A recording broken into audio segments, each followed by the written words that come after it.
पूरे मोहल्ले में दीपावली की धूम मची थी। बच्चों ने नए नए कपड़े पहन रखे थे। उनके आतिशबाजी और शोर शराबे से पूरा मोहल्ला गूंज रहा था। हर घर दीपों की रोशनी से झिलमिला रहा था। कहीं कहीं बिजली के बल्ब भी शान से टिमटिमा रहे थे।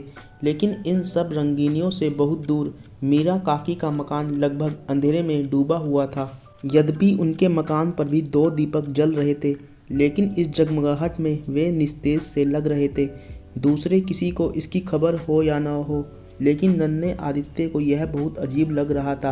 वह सोच रहा था, आखिर मीरा काकी दिवाली क्यों नहीं मनाती है।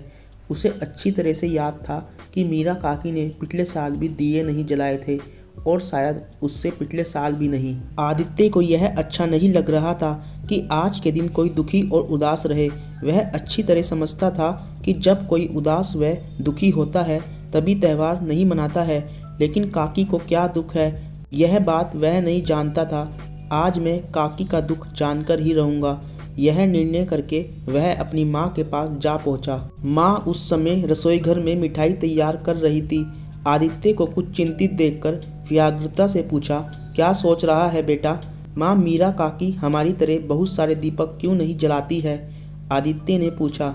वे बहुत दुखी हैं बेटा, उन्हें दिवाली का त्यौहार अच्छा नहीं लगता, क्योंकि इस दिन उनका इकलौता बेटा पटाखे चलाते समय दुर्घटनाग्रस्त होकर मर गया था।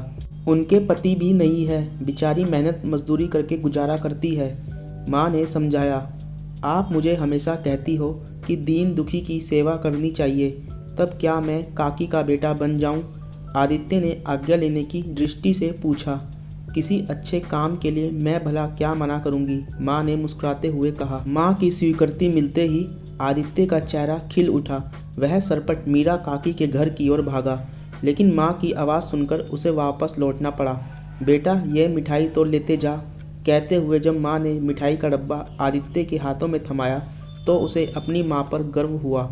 मिठाई का डब्बा लेकर वह काकी के घर की ओर दौड़ा। प्रसन्नता के मारे उसके कदम धरती पर नहीं पड़ रहे थे। आज वह किसी बेसहारा का सहारा बनने जा रहा था। शीघ्र ही वह मीरा काकी के घर पहुंच गया। काकी घर के एक कोने में बैठी रो रही थी। शायद उन्हें अपना बेटा याद आ रहा था।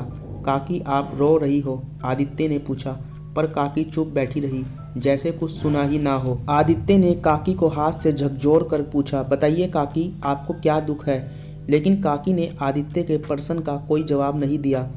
अपने आंसू पोंछते हुए उन्होंने आदित्य को बैठने के लिए कहा, पर आदित्य तो जैसे घर से दृढ़ निश्चय करके आया था। बोला, मैं जानना चाहता हूँ कि आप दीपावली के दिन बहुत सारे दीपक क्यों नहीं जलाती, और आप अभी रो क्यों रही थी? आदित्य की जिद के आगे मीरा काकी को झुकना पड़ा। उन्होंने भरे गले से इतना ही कहा, जरा अपने बेटे की याद आ गई थी। आज अगर वह जीवित होता तो वह भी तुम्हारे जितना ही होता। काकी, अगर बेटा नहीं रहा तो क्या मैं आपका बेटा बन सकता हूँ? मुझे अपना बेटा बना लो काकी, आज से मैं तुम्हारा बेटा हूँ, आदित्य ने भोलेपन के साथ कहा। मीरा काकी ने बेटा कहकर आदित्य को गले लगा दिया। आज वर्षों बाद मीरा काकी के घर में दीप झिलमिला उठे।